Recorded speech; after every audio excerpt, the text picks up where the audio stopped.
Saludemos a esta hora a Jorge Mejía Martínez.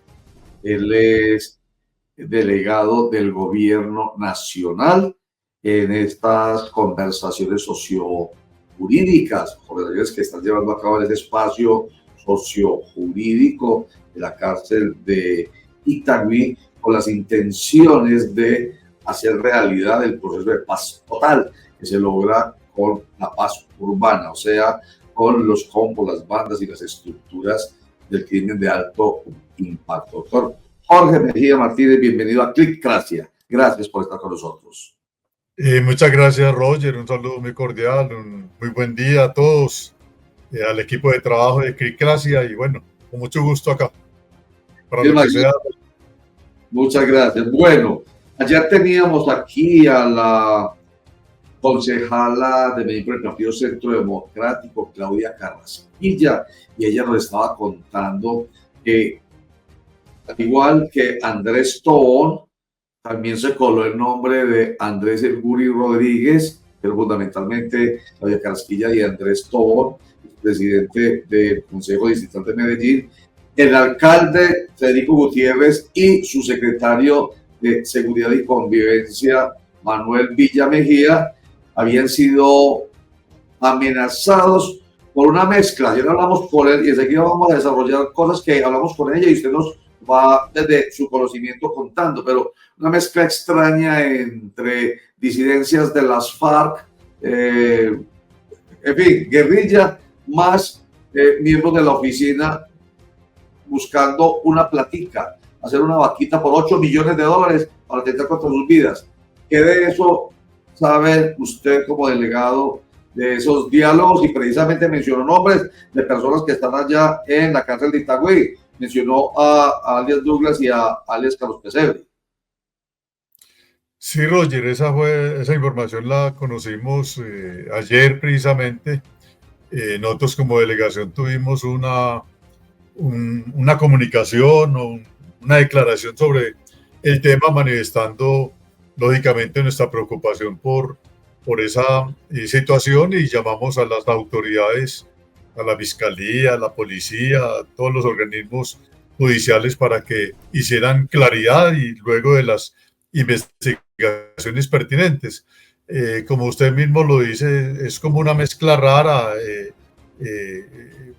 Las circunstancias no son muy claras, pero yo creo que todo lo que tenga que ver con la vida, con la integridad de las personas, independientemente de la connotación política, social o económica, hay que atenderla y es una obligación en ese sentido por parte del Estado. A mí no me parece muy clara la denuncia, pero reitero, no hay que subestimar cualquier queja por parte de ninguna persona, y mucho más si viene desde la institucionalidad local. Ahí lo ha dicho usted, no le parece muy clara. Nosotros también ayer le planteábamos eso a la Claudia Carrasquilla. Además, en un contexto que es muy confuso, que es precisamente el contexto del asesinato del ex precandidato a la presidencia de la República y el senador de la República, Miguel Uribe Turbay, toda esa confusión política y el aprovechamiento del oportunismo político que se ha generado en torno al homicidio de Miguel Uribe Turbay. Inmediatamente el Partido Centro Democrático sale con un comunicado así más rápido, casi que sale antes de la queja o de la denuncia del Consejo de Medellín, apoyando a los concejales, al alcalde y a su secretario. En fin, todo eso genera un ambiente como de confusión y de duda, de suspicacia incluso, pero no se puede desestimar cualquier posibilidad de atentar con la integridad de la física de alguien, no se puede desestimar, eso está absolutamente claro. Pero entonces, ¿qué se dice desde allá? Es desde donde tiene el conocimiento, porque es que están señalando nombres concretos de Carlos Pesebre y de alias Douglas. Entonces, ¿qué se dice desde allá? Ellos deben de decir, ¿de acuerdo o no de acuerdo? ¿Tienen razón o no tienen razón? Entonces. Roger, no, el asunto no tiene mucha credibilidad, pero reitero, es cuestión de que los responsables, en este caso las autoridades, sean las que hagan claridad sobre la veracidad o no de esa situación y lógicamente se tomen las medidas para evitar que de ser cierta esa problemática pues se convierta en una tragedia. Yo creo que el ambiente y el entorno, como usted lo menciona, Roger, y ahora lo conversabas con Luis Pérez, no es el más claro. Todo esto ocurre luego de que viene a la ciudad de Medellín la embajada de los Estados Unidos, luego de que se presenta igualmente la tragedia con Miguel Uribe Turbay, la forma como la derecha internacional y la extrema derecha ha reaccionado, la presencia acá de funcionarios del gobierno de Trump haciendo antipetrismo y lógicamente coaligándose con la derecha nuestra, exacerbando los ánimos y tratando de engrosarle más brasas al juego. Entonces es un entorno internacional que tiene una gran incidencia acá, lo que está, la amenaza que pende sobre Venezuela de una posible intervención militar por parte del gobierno norteamericano, que de reflejo también tocaría de una u otra manera a Colombia. Entonces, es un panorama muy complejo, Roger, que vale la pena considerar y por lo tanto, pues esperemos que las cosas se vuelvan a aclimatar, que haya claridad sobre la veracidad o no de esa situación, y lógicamente respetando las denuncias, pero al mismo tiempo buscando la verdad en un entorno tan difícil, tan complejo como el que estamos viviendo actualmente en el país y mucho más desde la ciudad de Medellín, donde ha sido evidente la animadversión contra todo lo que tenga que ver con el gobierno central, con el gobierno nacional y por lo tanto pues eso le da cierta interrogación a esas denuncias, pero reitero, no hay que descartarlas, hay que pararles bolas y en ese sentido hemos llamado a las autoridades para que se dispongan a hacer esa claridad que tanto reclamamos. Doctor Honoré Mejía, qué placer tenerlo de nuevo aquí con nosotros en Clictasia, el poder de la información amplia. Pero quiero también referirme a un aspecto que habló ayer la concejala Claudia Carrasquilla, en el sentido de que ella desmintió, ella dice que tiene los datos y que esos datos lo comprueban, el famoso piloto contra la extorsión en algunos sectores de la ciudad, que no ha sido como tal, que esa extorsión se sigue presentando en esos sectores de la ciudad. ¿Usted qué piensa de eso? No, no afirmamos ni descartamos nada, Javier, y me alegra mucho saludarte.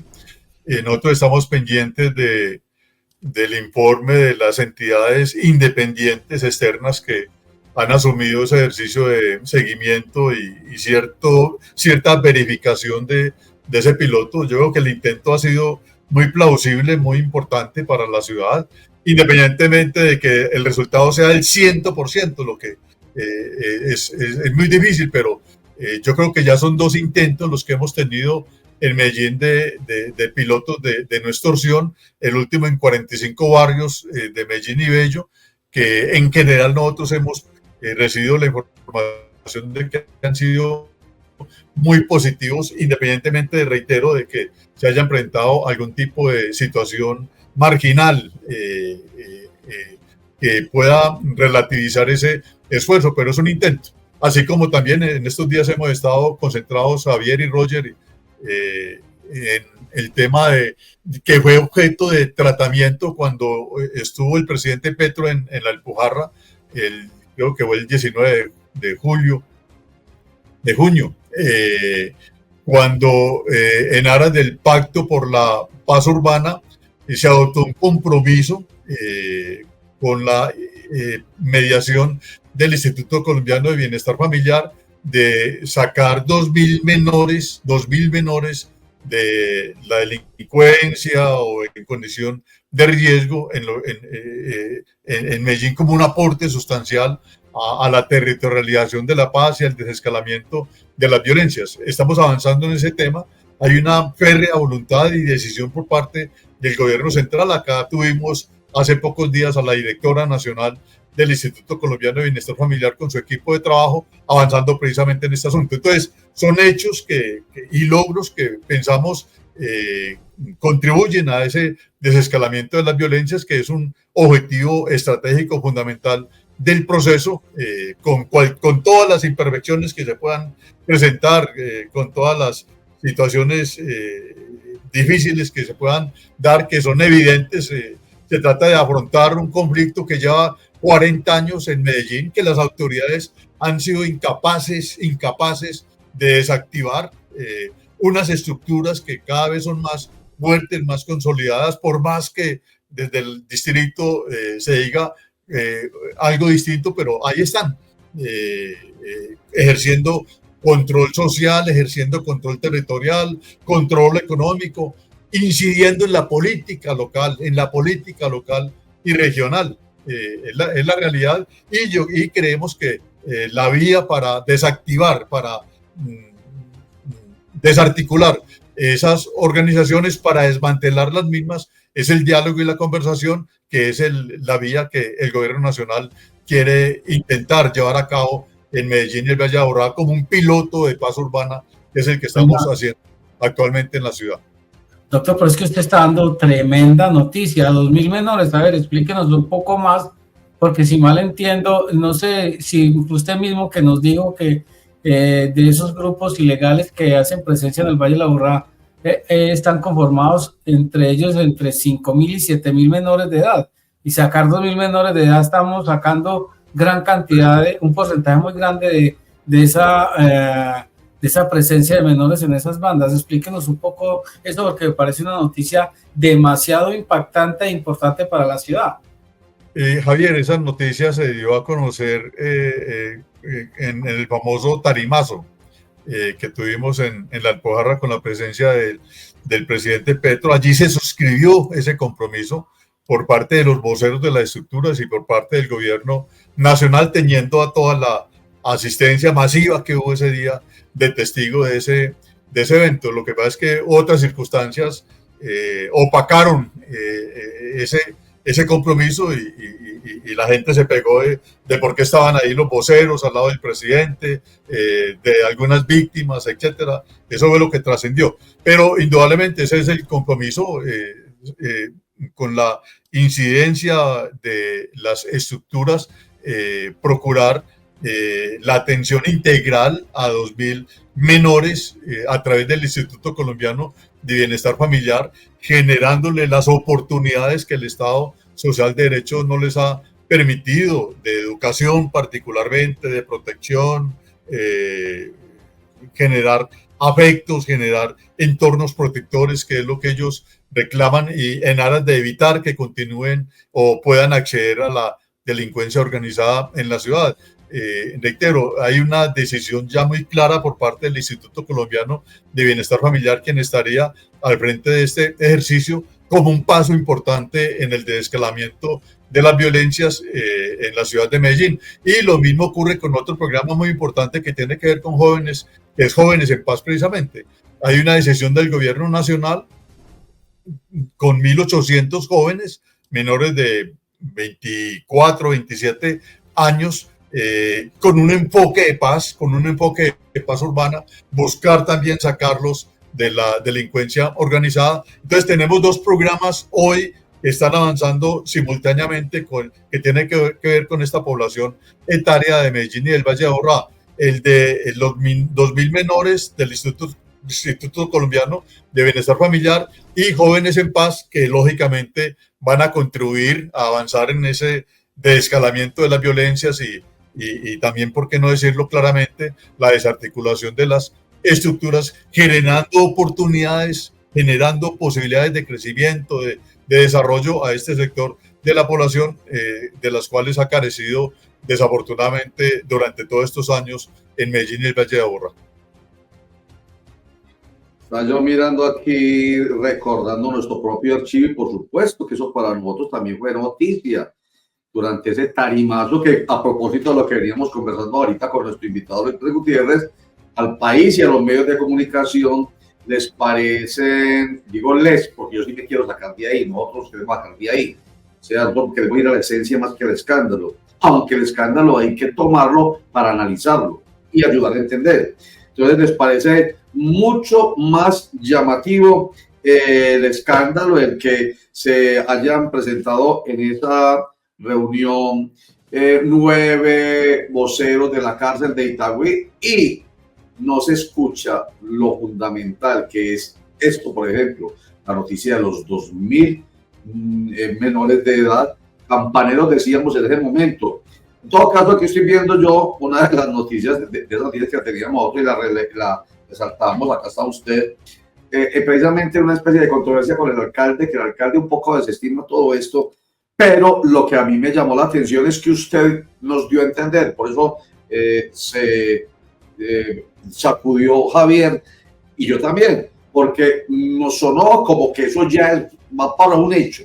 O sea, eso no es un solo cuento, pues, no solamente haberlo anunciado, sino que va a ser un hecho. Esos 2000 muchachos sacados de ese contexto violento y sumado a los jóvenes, que no nos ha dicho cuántos jóvenes serían de Jóvenes en Paz, pero eso es una excelente noticia, que además va en contravía, digamos, de la oposición que ha tenido este gobierno y que ha tenido el de Medellín, el Consejo de Medellín, porque ayer la concejala Claudia Casquilla, le cuento, nos estaba convenciendo de que eso que estaba pasando allá con ustedes, usted como delegado del Gobierno Nacional en Itagüí, eso era puro humo, porque nos estaba convenciendo. Javier me hizo una pregunta por el estilo ahorita a usted, de que es que nada ha pasado, eso mejor dicho es puro cuento, pero si esto se materializa, entonces realmente, como se dice popularmente, se les tapa la boca a los que se oponen.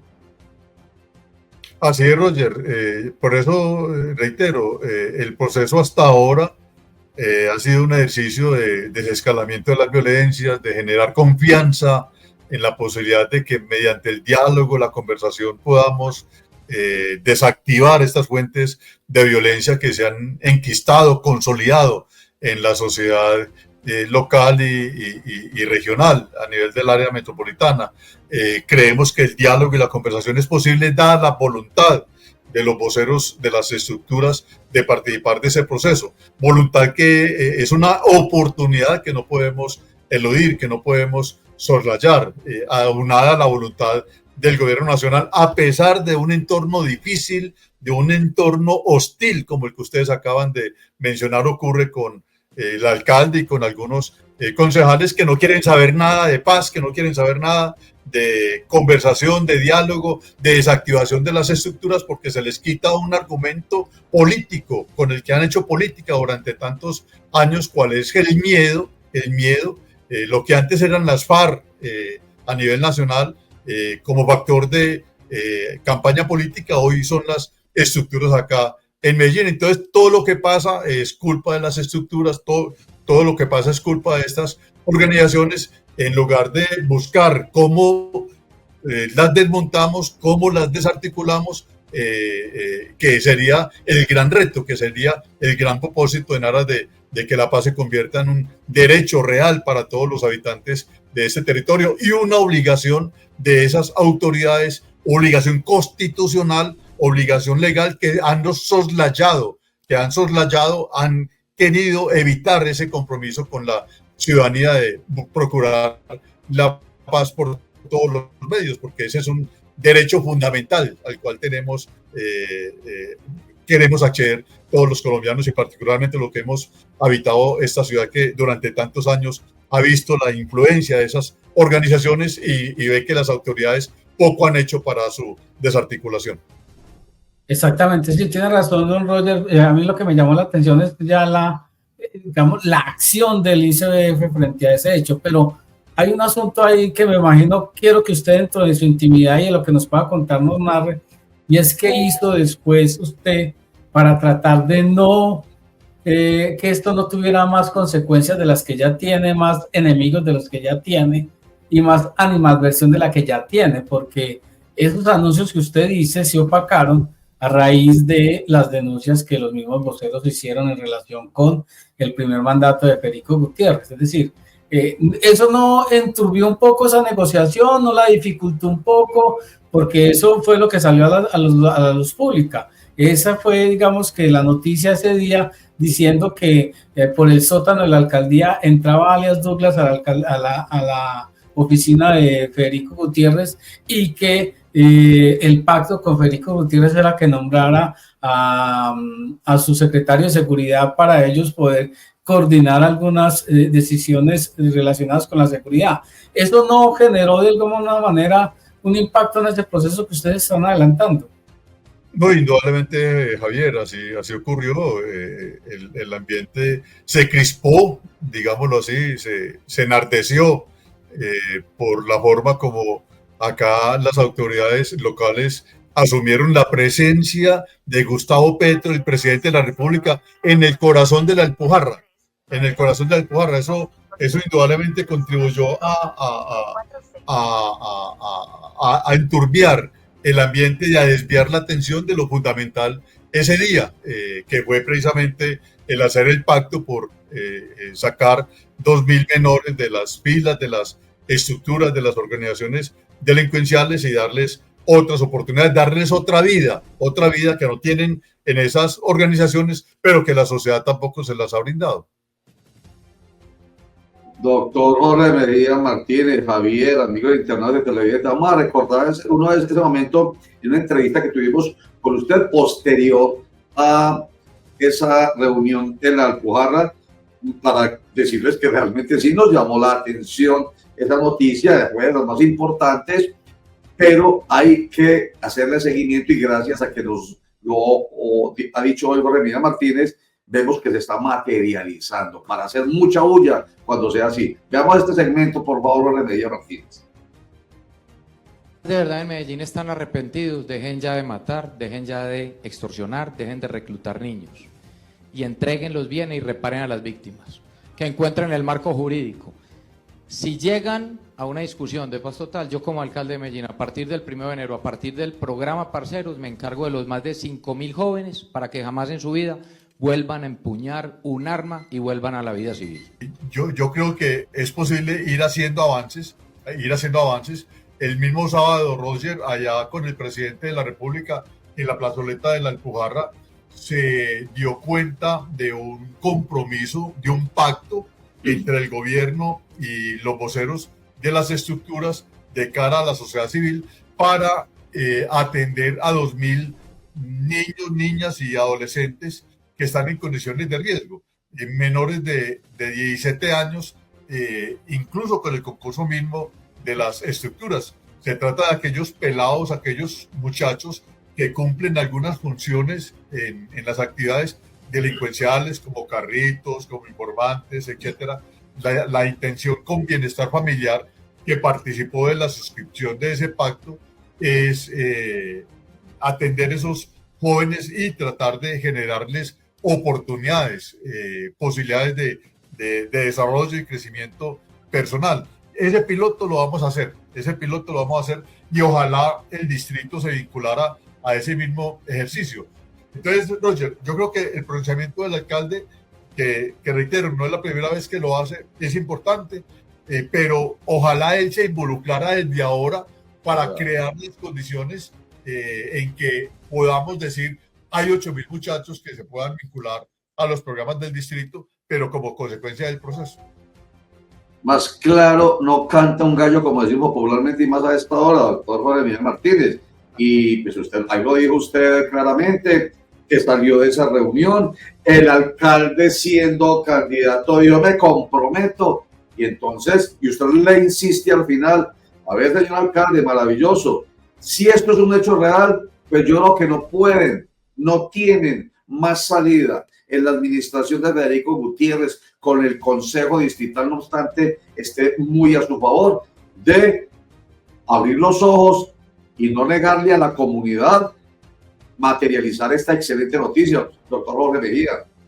No, así es, Roger, y el llamado, y lo volvemos a reiterar, invitar al alcalde de la ciudad para que haga de parte de él lo posible para que este propósito se pueda materializar, para que este objetivo de la paz urbana se pueda concretar. Pero es que él se limita a cruzarse de brazos y a saherir el proceso, a deslegitimarlo, a criminalizarlo y también sin poner de su parte para que esos 8.000 muchachos puedan salir de esas organizaciones y se puedan vincular a la legalidad, que es el gran objetivo. Entonces, el llamado es a que el hombre se mueva las manos, dé muestras de voluntad, se comprometa como alcalde que es de la ciudad de Medellín, asuma sus responsabilidades con relación a la paz y haga lo posible de parte de él y de su administración para que esos 8.000 muchachos efectivamente puedan ingresar a programas como Parceros, que tiene muy buena intención, que está muy bien enfocado, pero los muchachos no van a llegar porque el alcalde lo diga. Los muchachos van a llegar es porque las estructuras así lo decidan. Y para que las estructuras lo decidan hay que conversar con ellas. Así es, muy claro. Pues, o sea, como estábamos conversándolo ahorita con Luis Pérez Gutiérrez, hablando de la confusión, el caos que existe. ¿Hay salidas? Sí. Hay como que se le quita un velo con estos comentarios que usted hace, se le quita a uno un velo, pero es importante que, como dice usted, se descrucen los actores que deben participar y que dejen de señalar, de saherir, de criminalizar y al contrario, le aporten. Buenísimo. Entonces, terminemos, doctor Jorge Mejía Martínez, por donde empezamos, que no me la respondió. Vamos a ver si, o por lo menos a ver, nos da una esperanza de respuesta en torno a las supuestas amenazas en contra del alcalde, su secretario, el alcalde de Medellín, su secretario de Seguridad y Convivencia y 3 concejales de Medellín. Desde allá, desde la cárcel, que es la que está señalada de hacer parte de esas amenazas, hay una respuesta que después, para los colombianos en general, no solamente para los de Medellín, habitantes de Medellín, si es cierto o no es cierto, es posible tener una respuesta así, bien concreta.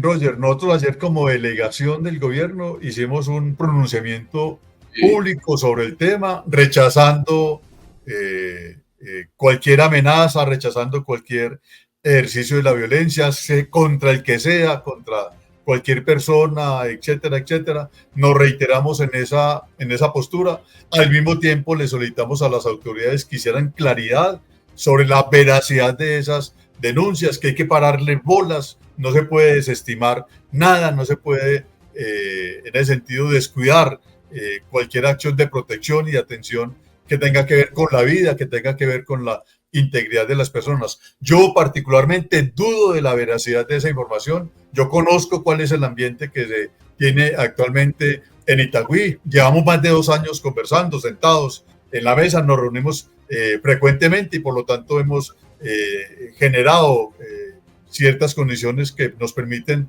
a nosotros particularmente considerar que es poco creíble esa situación, porque se mencionan cuestiones que no son, que no hacen parte de la historia nuestra, como por ejemplo relacionar la oficina con la guerrilla. Eso no tiene sentido, porque históricamente siempre han sido confrontadas.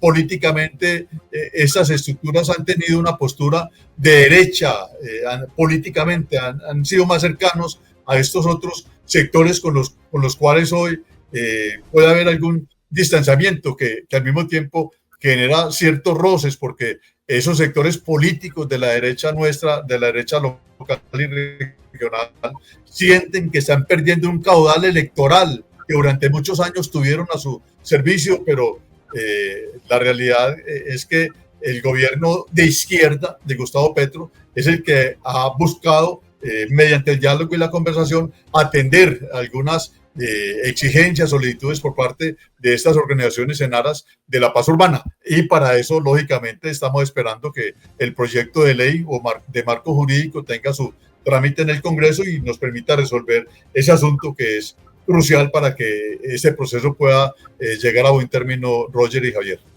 Sí, señor. Un proyecto de marco jurídico del cual también hablamos ayer con la concejala Claudia Carrasquilla. Le ve muchas dudas, dice que realmente no tiene, digamos, los dientes, como decimos popularmente, para que se pueda materializar el proceso, pero de eso hablamos después con más calmita, doctor Jorge Mejía Martínez, para no quitarle tiempo, que nos ha regalado mucho el día de hoy, pero con mucha claridad, como siempre. Y espero que le haya llamado la atención, además con muchas visualizaciones, este segmento que le presentamos, porque es que esta conversación con ustedes, nosotros tenemos un ecosistema que no es solamente el canal.co, es Facebook, es YouTube, es TikTok, es X, por todas partes, y los segmentos tienen participación de la gente comunica, la gente comenta, la gente dice cosas a través de esto, que es muy bueno. Entonces, por ejemplo, un comentario que decía, en ese post que mencionó ahorita, y dice alguien, Diana M. Zapata, y entonces se le olvidó a Fico, alcalde, lo que dijo el Fico de campaña, porque los mismos jefes de las estructuras dijeron que él es quien ha bloqueado el proceso. Es comentarios que se van dando acá. ¿Usted cree que ellos van a entregar otros? ¿Usted cree que ellos van a entregar los bienes? Se ríe. Antes de más que estar mirando a ver quién está construyendo para cobrarle, para jalarlo, bueno, en fin. O sea, de toda clase de comentarios, y eso es lo importante, que haya participación de la gente, doctor Jorge Mejía. Muy bien, no, así es, y por eso muchas gracias a ustedes por permitir que estos temas sean de dominio ciudadano, dominio popular. Clicracia es un medio de comunicación virtual muy importante, muy interesante, que cumple una gran labor de culturización alrededor de estos temas de la paz y de otros temas que tienen que ver con la vida nuestra. Esa es nuestra intención. Mire el eslogan, Clicracia, el poder de la información, un clic, la democracia en la información, formación para la democracia. Y cumplimos, esperamos. Doctor, gracias. Muchas gracias, que se pasen muy bien. Muy Feliz amable. día. Feliz día, Jorge Mejía Martínez. Bueno, Javier, entonces, ¿cómo queda usted? Me da culpa. ¿La qué? Me da culpa. Porque de pronto no tenía, pero a mí me llamó mucho la atención porque yo también lo entendí como usted. Ya eso se está materializando, ¿cierto? Ya, porque sí lo había anunciado, ahí lo tenemos pues, pero se está materializando y hay que mirarlo así. Recuerden que nosotros tenemos que hacer la diferencia, como lo ha planteado el mismo Jorge Mejía Martínez, y es, vamos a mirar el vaso medio lleno, y el vaso medio lleno es que esa propuesta tan buena se está materializando, se está volviendo realidad, y que el alcalde Federico Gutiérrez se va a comprometer con ella. Ojalá sea así, don Roger, es que sacar a 2 niños de esos entornos y darles un entorno protector de esas situaciones, devolverle gran parte del futuro a esta ciudad, don Roger. Me llamó mucho la atención un asunto de Jorge Mejía, y es que de tantas conversaciones que hemos tenido con él aquí en Clicracia, hoy lo vi un poco más, entre comillas y con todo respeto, más beligerante. Creo que él tiene una información muy veraz sobre ese tipo de amenazas y cuál es como el trasfondo que hay de esa situación que se expuso ayer y antier en medios de comunicación. Y entiendo que me parece que la instrucción es no dejemos que otros dañen este proceso y salgamos un paso adelante a hablar sobre el asunto. Creo que hay una estrategia de comunicación diferente en este proceso que creo que más adelante se puede visualizar mucho mejor, pero que hoy, por ejemplo, el doctor Jorge Mejía fue muy claro y decir, no creo, conozco demasiado el proceso, he estado trabajando 2 años en él, no creo que esa situación sea de esa manera. Sin embargo, no descarta las amenazas, porque usted sabe, don Roger, como dicen los abuelos, en río revuelto, ganancia de pescadores, ¿sí o no? Entonces, cualquiera puede salir ahí a hacer ese tipo de cosas, y es decir, puede haber 50.000 probabilidades, ¿sí me entiende? Sí, claro.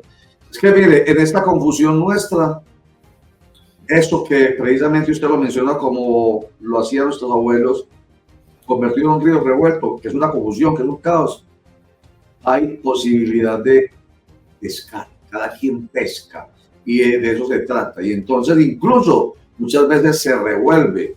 Eso lo debe saber la gente. Por eso nosotros insistimos tanto en que la gente esté bien informada, que la gente vea, lea, escuche los medios de comunicación tradicionales, pero también las redes sociales en las que confíe, medios en los que confíe y redes en las que confíe.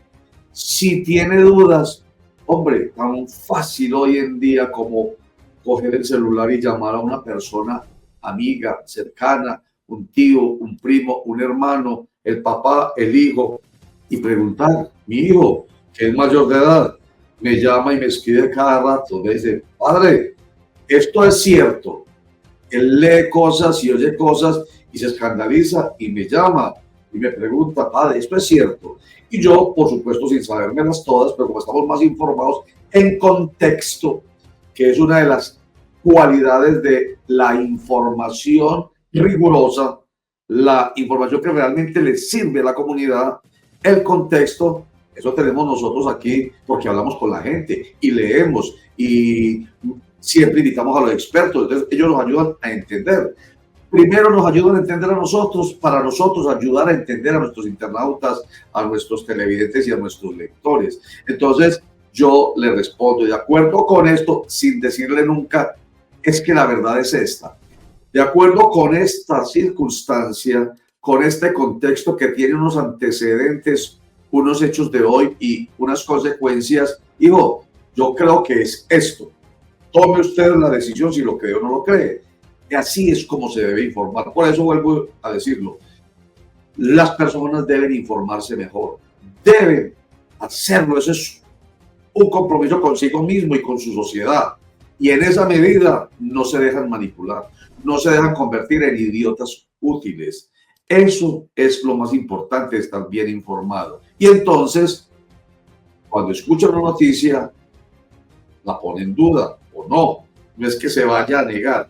Porque precisamente, vuelvo a decirlo, en esto que Javier menciona, recordando a su abuelita, de que en Río Revuelto, o sea, cuando se crea la confusión que tenemos, cualquiera tiene la posibilidad, pensando en intereses muy particulares, políticos y económicos, tiene la posibilidad de pescar y ser oportunista y aprovecharse por intereses, vuelvo a decirlo, particulares y no generales.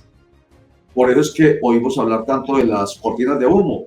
Ah, es que eso fue una cortina de humo. Esa cortina de humo tiene una intención.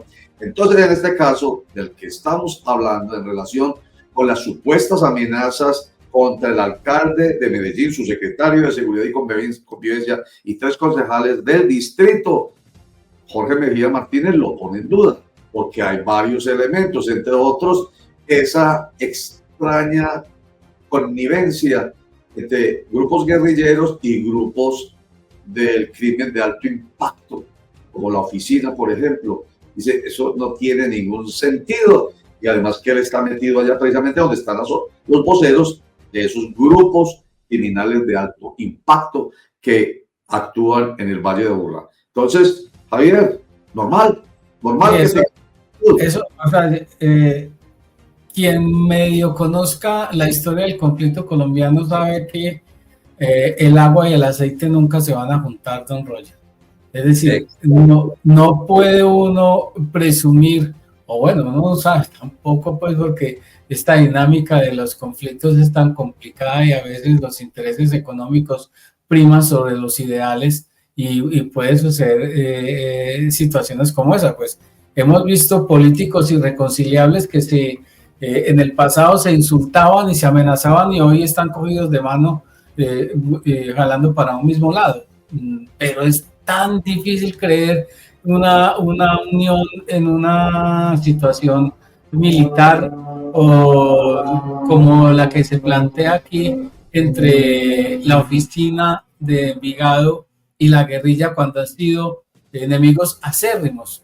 Pero bueno, Roger, también dejémoslo en ese panorama de la duda. Todo puede suceder, pero es muy difícil. No estamos aseverando nada.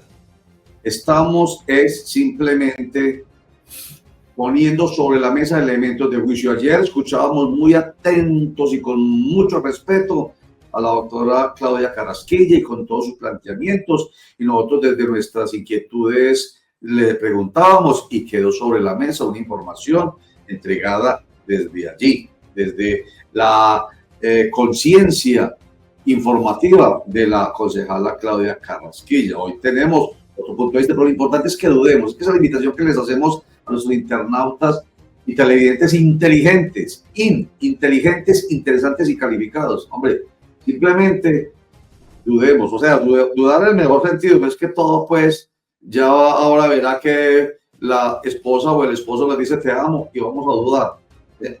No es dudar de todo, es dudar de precisamente en este ámbito tan confuso nuestro, de lo que pasa y de lo que dicen incluso medios de comunicación.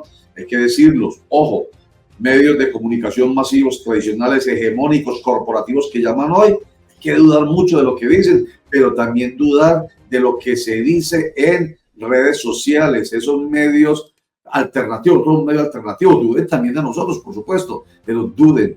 Hay unas aseveraciones ahí que uno dice, qué peligro, dudemos. Bueno,